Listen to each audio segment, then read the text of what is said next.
6 लोग एक गेम, इनाम $10 लाख। लेकिन ये कोई सिंपल गेम नहीं है, ये है जानलेवा एस्केप रूम। यहाँ का हर एक नया कमरा एक नई पहेली से जुड़ा हुआ है जो आपको मौत के करीब ले जाता है। तो क्या ये लोग यहाँ से बाहर निकल पाएंगे या यहीं पे खत्म हो जाएगी इनकी कहानी?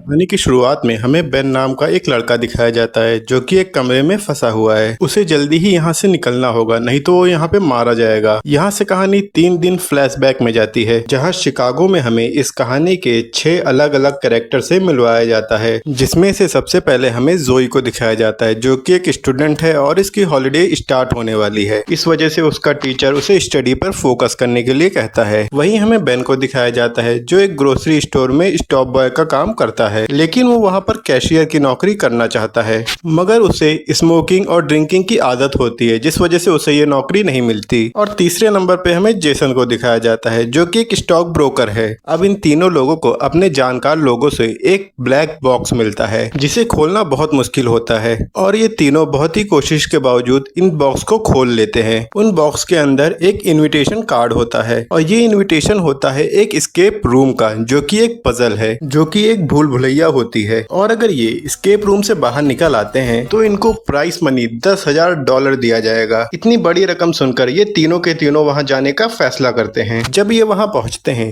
तो इनके अलावा 3 और पार्टिसिपेट होते हैं, जिनमें से एक का नाम एमेंडा जो कि एक सोल्जर है, और दूसरे का नाम होता है माइक जो एक ट्रक ड्राइवर है, और तीसरा होता है डैनी। ये 6 के 6 अब उस जगह पर पहुंच चुके हैं, पर आगे क्या करना है ये बताने के लिए वहां पर कोई नहीं होता। सबके सब बहुत देर तक बैठकर रूम में इंतजार करते हैं और काफी देर तक वेट करने के बाद जब कोई नहीं आता तो बेन कहता है कि मैं बाहर से एक सिगरेट पी के आता हूँ। और जैसे ही वो दरवाजे का हैंडल खोलता है, हैंडल उसके हाथ में आ जाता है और तब ये समझ जाते हैं कि गेम अब स्टार्ट हो चुका है। ये समझ जाते हैं कि यही एस्केप रूम है और सबके सब मिलकर यहाँ से निकलने का रास्ता ढूंढने लगते हैं। यहाँ टेबल पर बहुत सारी मैगजीन रखी होती है जिन सब में एक नाम लिखा होता है, डॉक्टर वू टैंग यू। ये सारी magazine doctor Wu Tang Yu के नाम से आई होती हैं। इन्हें यहाँ पे एक किताब भी मिलती है जिस पर लिखा होता है फ़ारेनहाइट 451 जो कि एक टेम्परेचर होता है।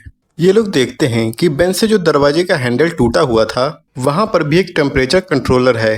जोई दरवाजे के पास जाकर टेम्परेचर को 451 डिग्री पर सेट कर देती है और वैसे ही छत पर बहुत सारी लाल रंग की लाइट जलने लगती है। दरअसल ये हीटिंग कॉइल्स होती हैं जिसकी वजह से रूम का टेम्परेचर बढ़ना शुरू हो जाता है। जैसे जैसे ये सब अलग अलग चीजों को छूते हैं, अलग अलग जगह से कॉइल्स निकलना शुरू हो जाती हैं जिससे रूम का टेम्परेचर बहुत ज्यादा गर्म हो जाता है। अब सबके सब बहुत ज्यादा ही डर जाते हैं। तभी जोई देखती है कि दीवार पर एक नेम प्लेट लगी है जिस पर लिखा होता है कि डॉक्टर वू टैंग यू कहते हैं कि हमेशा कोस्टर्स का इस्तेमाल करें। कोस्टर वो चीज होती है जिसको गिलास के नीचे रखा जाता है, और जब जोई टेबल पर जाती है तो वहाँ पर कोस्टर्स होते हैं, और जब वो एक कोस्टर्स को दबाती है तभी एक दरवाजा खुलता है। ये एक डक का रास्ता होता है मगर ये पूरा नहीं खुलता है। फिर 6 के 6 जब इसे दबाते हैं तो रास्ता पूरा खुल जाता है, लेकिन यहाँ से बाहर निकलने के लिए इन कोस्टर्स को दबाए रखना होगा। तभी जोई को एक आइडिया आता है। वो पानी से भरे गिलास को अपने कोस्टर पर रखती है। इसके बाद 6 के 6 कोस्टर पर पानी के गिलास रख देते हैं। डक पूरी तरह से खुल जाता है और जैसे ही ये सब दूसरी तरफ पहुंचते हैं उस कमरे में ब्लास्ट होता है और वो पूरा कमरा उड़ जाता है, मगर इन 6 लोगों की जान बच जाती है। अब ये 6 के 6 किसी दूसरे रूम में पहुंच जाते हैं। ये कमरा भी अंदर से लॉक होता है और इस कमरे का लॉक खोलने के लिए इनको 7 अल्फाबेट का एक पासवर्ड चाहिए। तभी ये दीवार पर देखते हैं कि दीवार पर लिखा होता है you will go down in history, यानी कि अपने अतीत में जाके देखो।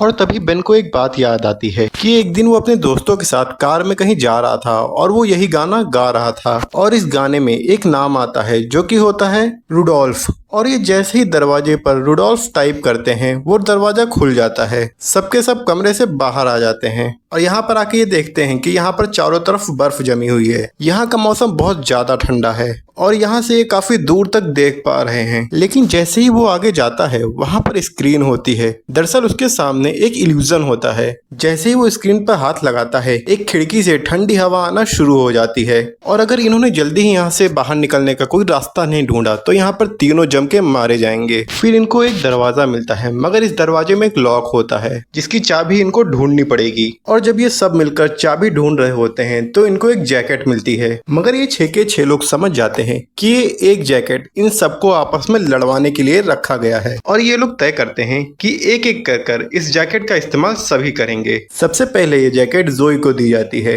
यहाँ पर माइक को एक फिशिंग रॉड भी मिलती है और वो जैसे ही इस फिशिंग रॉड को पानी में डालता है उसे अंदाजा लगता है कि पानी बहुत ज्यादा गहरा है। उसके फिशिंग रॉड में कुछ भी नहीं फंसता। फिर जोई को दिखाया जाता है जो एक कंपास से जो उसे यहीं पर मिला था एक बर्फीले भालू के पास पहुंचती है जो कि पूरी तरह से जम गया था और जैसे ही वो भालू के मुंह में हाथ डालती है उसे वहां पर एक मैग्नेट मिलता है। मैग्नेट लेकर वो अपने पांचों साथियों के पास आ जाती है। इसके बाद ये फिशिंग रॉड में मैग्नेट को लगाकर पानी में डालते हैं और तभी इन्हें एहसास होता है कि शायद मैग्नेट में कुछ चिपका है और जैसे ही ये फिशिंग रॉड को बाहर निकालते हैं वो देखते हैं एक लोहे की सलाखों के बीच एक आइस क्यूब है और जिसके अंदर एक चाबी फंसी हुई है और अगर इनको ये चाबी निकालनी है तो इनको इस आइस क्यूब के अंदर की बर्फ को पिघलाना होगा। ये सब आइस क्यूब को तोड़ने की कोशिश करते हैं मगर आइस क्यूब नहीं टूटता। बेन के पास एक लाइटर होता है। जैसे ही डैनी उससे लाइटर लेने जाता है और तभी वहां की बर्फ टूट जाती है और डैनी पानी में गिर जाता है। पानी बहुत ही बर्फीला होता है जिस वजह से उसकी वहीं पर मौत हो जाती है।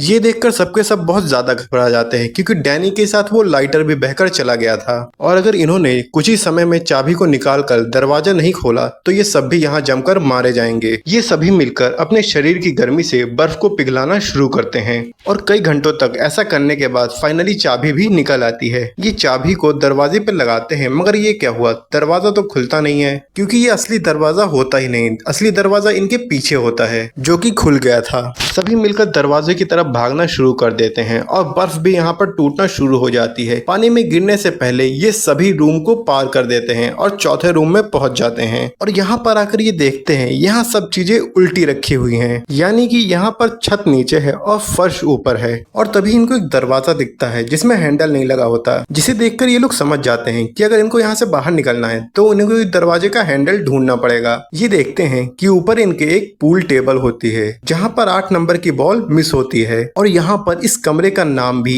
8 बॉल पूल रूम होता है, यानी कि अब इनको 8 नंबर की बॉल ढूंढनी पड़ेगी। अमेंडा ऊपर चढ़ती है जिसको वहाँ पर एक लॉकर मिलता है जिसे खोलने के लिए 4 अक्षरों का पासवर्ड चाहिए। फिर नीचे दिखाया जाता है जहाँ पर फ्लोर एक एक करके खिसक रहा होता है और नीचे बहुत गहराई होती है। वहीं जोई को दीवार पर एक पजल दिखती है और जैसे ही वो उस पजल को सॉल्व करती है उसे तिजोरी का कोड मिल जाता है और जैसे ही अमेंडा उस तिजोरी की खोलती है उसमें से 8 नंबर की बॉल को निकाल लेती है। दरअसल ये 8 नंबर की बॉल ही दरवाजे का हैंडल होता है मगर अमेंडा को ये बॉल लेकर दूसरी तरफ जाना होगा जहाँ पर उसके बाकी साथी हैं। वो पूल टेबल पर लटक कर दूसरी की तरफ जाने की कोशिश करती है मगर तभी उसके जेब से वो 8 नंबर की बॉल गिर जाती है। वो बॉल को उठाने के लिए नीचे कूदती है और फटाक से बॉल को उठाकर जेसन को दे देती है। तभी नीचे का फ्लोर खिसकता है मगर वो फोन की वायर पकड़कर वहाँ पर लटक जाती है मगर वो वहाँ से नीचे गिर जाती है और वहाँ पे उसकी मृत्यु हो जाती है। और इसके बाद बचे चारों लोग इस दरवाजे को खोलकर अगले रूम में पहुंच जाते हैं। अगला रूम एक हॉस्पिटल की तरह होता है। यहाँ पर हॉस्पिटल के 6 बेड लगे होते हैं और इन 6 बेडों पर एक एक फाइल रखी होती है और ये फाइल इन्हीं 6 प्लेयर्स की थी जो कि इस टास्क के लिए चुने गए थे और जिनमें से अब केवल 4 बचे हैं। यहाँ पर हमें ये पता चलता है ये सभी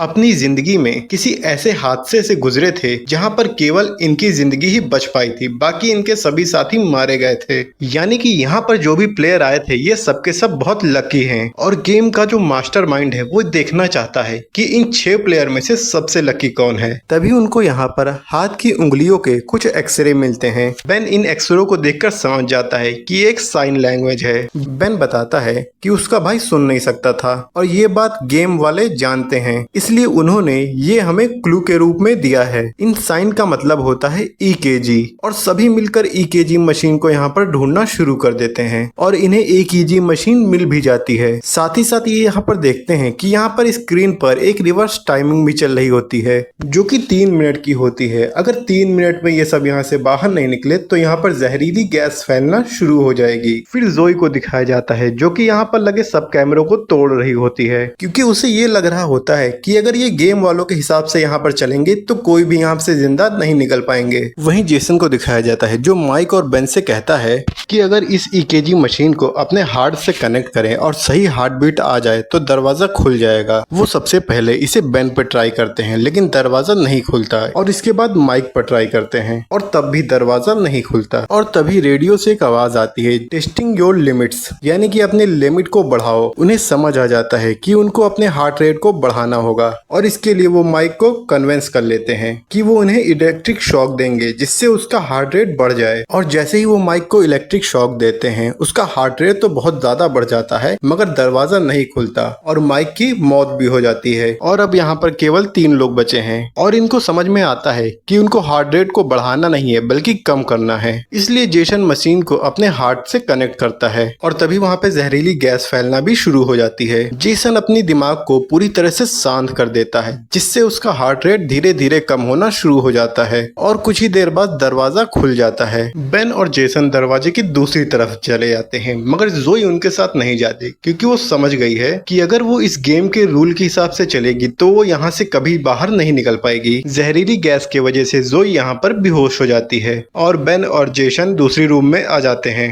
जहाँ पर बेन जेसन को कहता है कि तुमने अपनी जान बचाने के लिए माइक को मार दिया और आज से कई साल पहले जब तुम्हारी और तुम्हारे दोस्त की नाव समुद्र में पलट गई थी और तुम्हारे पास एक ही लाइफ जैकेट थी तब भी तुमने अपनी जान बचाने के लिए अपने दोस्त को मार दिया होगा। और जेसन भी इस बात को मान लेता है पर अब इनको यहाँ से भी बाहर निकलना होगा। इनको यहाँ पर एक गोल हैंडल दिखता है जिसे ये मिलकर घुमाने लगते हैं, जिसे घुमाने से एक ढक्कन खुल जाता है। तभी ये दोनों देखते हैं कि इनके हाथ में कोई ड्रग्स लग गया है जिसकी वजह से इन्हें अजीब अजीब इल्यूजन देखना शुरू हो जाता है। उस ढक्कन पर यह भी लिखा होता है कि इस ड्रग्स का एंटीट्यूड भी इसी कमरे में है। दोनों मिलकर एंटीट्यूड को ढूंढना शुरू कर देते हैं और बेन को एंटीट्यूड मिल भी जाता है। तभी जेसन उस पर हमला कर एंटीट्यूड छिनाने की कोशिश करता है मगर बेन अपने आप को एंटीट्यूड लगा लेता है और ये इस कमरे से बाहर निकल जाता है और जेसन इसी कमरे में मारा जाता है। और वहीं दूसरी तरफ जोई को दिखाया जाता है जो कि हॉस्पिटल रूम में होती है। वहाँ उस रूम को साफ करने के लिए 2 आदमी मास्क पहनकर आए हुए होते हैं और जोई वहाँ पर जिंदा बच गई थी क्योंकि उसने मास्क लगा लिया था।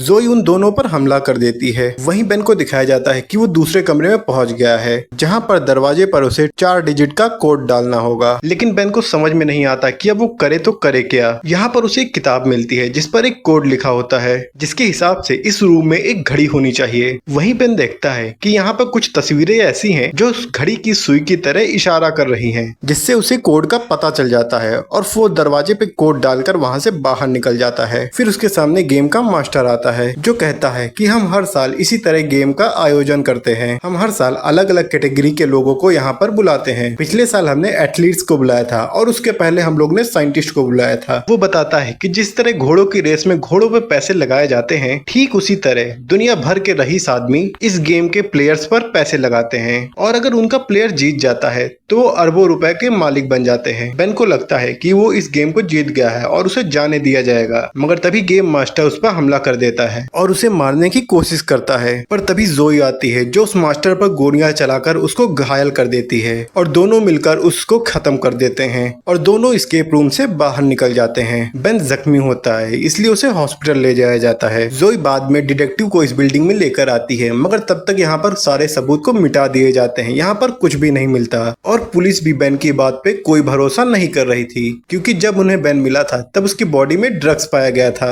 यहाँ पर जोई देखती है कि दीवार पर डॉक्टर वुटेन्यू का नाम होता है। वो समझ जाती है कि ये कोई नाम नहीं बल्कि एक सिग्नल जिसका मतलब है कि खेल अभी बाकी है। समय बीतता है और 6 महीने बाद जोई बेन से मिलने आती है और उसे एक न्यूज़पेपर दिखाती है जिसमें उनके चारों साथियों की मरने की झूठी खबरें लिखी होती हैं। जोई बेन को ये भी बताती है कि अगली गेम मैनहट्टन में एक बिल्डिंग में होने वाली है और जहां जाने के लिए उसके पास 2 फ्लाइट टिकट्स भी हैं। वहीं हमें मैनहट्टन में दिखाया जाता है कि यहाँ पर अगले गेम की तैयारी की जा रही है। वहाँ पर अलग अलग प्लेयर्स के लिए अलग अलग टास्क बनाए जा रहे हैं। उनके पास जोई और बेन की इन्फॉर्मेशन भी होती है और उन्हें ये भी पता होता है कि वो लोग किस फ्लाइट से मैनहट्टन आ रहे हैं और ये कहानी यहीं पर खत्म हो जाती है। एक बात और, इस तरह की वीडियो बनाने में 3 से 4 दिन का समय लगता है। एक दिन कहानी को समझने और उसकी स्क्रिप्टिंग में, नेक्स्ट डे वॉइस ओवर में और 1-2 दिन वीडियो एडिटिंग में लग जाती है। और ये सब मैं अपनी 12 घंटे की घटिया डिलीवरी जॉब करने के बाद करता हूँ। तो अगर आपको हमारी मेहनत पसंद आती है तो प्लीज वीडियो को लाइक और चैनल को सब्सक्राइब कर दिया करिए। आपके लाइक और सब्सक्राइब से हमें मोटिवेशन मिलता है ताकि आगे भी हम इसी तरह मेहनत करते रहें। तो मिलते हैं किसी अगले वीडियो में, तब तक के लिए गुड बाय।